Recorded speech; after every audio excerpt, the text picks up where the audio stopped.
Hi everyone, welcome to another episode of the DyslexiaConnect.com Dyslexia blog. I'm Peter. Today I'm going to be talking about how to get accommodations for dyslexics in school.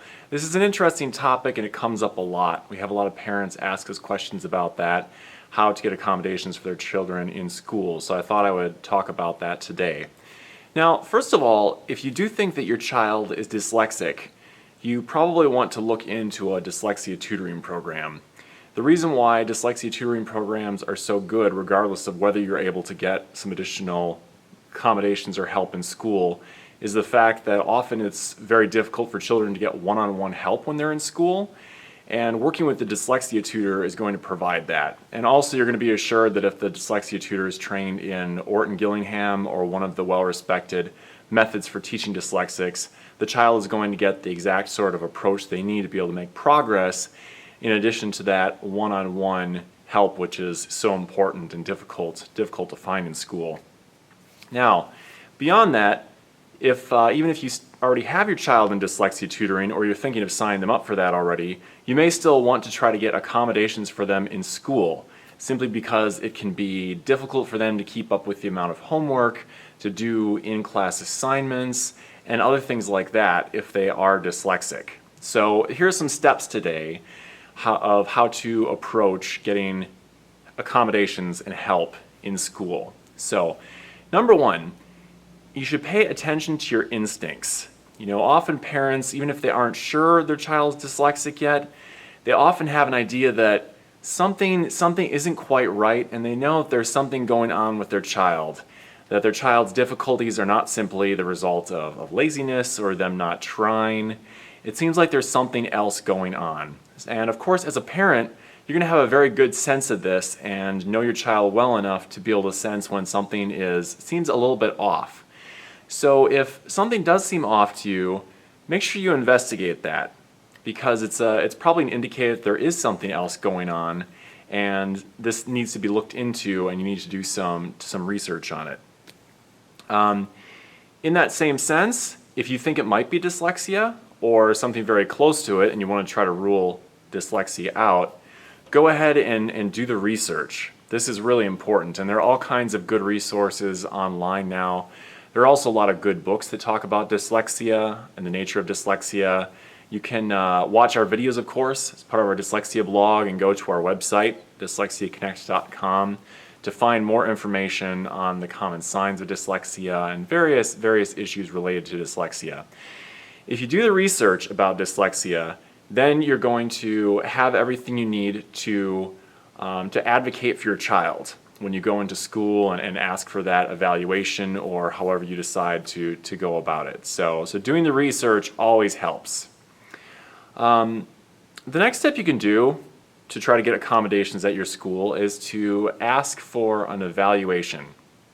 Now, once you ask for an evaluation, typically schools are required to set one up for you in a certain amount of days. I think it depends state to state maybe, but I think usually it's within maybe 60 days or something of that sort.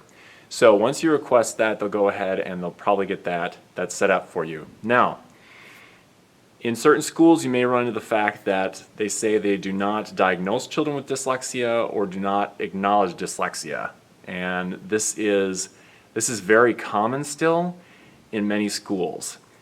If this is the case, you might need to get an official diagnosis of dyslexia before you approach the school, or perhaps after if you've been refused an evaluation based on the fact they say that there's nothing really going on with the child, but you're sure there is. You may need to pursue an official diagnosis of dyslexia. And I talked about this in one of my other videos, the different types of testing for dyslexia. An official diagnosis is something that's going to be delivered by a doctor or a psychiatrist typically, or sometimes psychologists are also licensed to do these evaluations. And to find out about where there is somebody in your area, a couple different ways to go about that. You can go to the website of the International Dyslexia Association. They have a provider directory on their website. You can search for that and hopefully find doctors in your area or psychiatrists who do official evaluations. Also, always try checking with organizations in your state or in your area. There are different branches of the International Dyslexia Association in all the different states. You can try contacting them. Another organization that has become very widespread lately is called Decoding Dyslexia. And you can try contacting your state branch of Decoding Dyslexia as well to try to get ideas about people in your area who provide official dyslexia evaluations. So that official diagnosis is going to help if you're running into trouble at school when you're trying to get an evaluation. Or you may also need to get a diagnosis if you have the evaluation done and it comes back and they say, well, there's really nothing wrong with them. We don't see anything going on. There's no need to have accommodations for them. They maybe just need to try harder and need to do this or that. If that happens and you're pretty sure it's dyslexia, then you need to go ahead and get an official dyslexia diagnosis. Another step is make sure when you're going through this process at school, make sure you get everything you do in writing. This is very important because at all the different steps, this can be a fairly lengthy process. And at every step of this process, you want to be able to point to the paper trail and say, well, we did this, we were told to do this, and to be able to document every step of it. That way it's going to make it much easier for you to get the accommodations that your child needs if you have everything documented.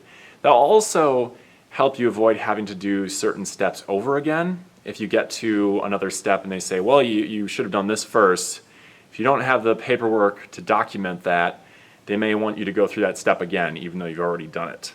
So make sure you document everything.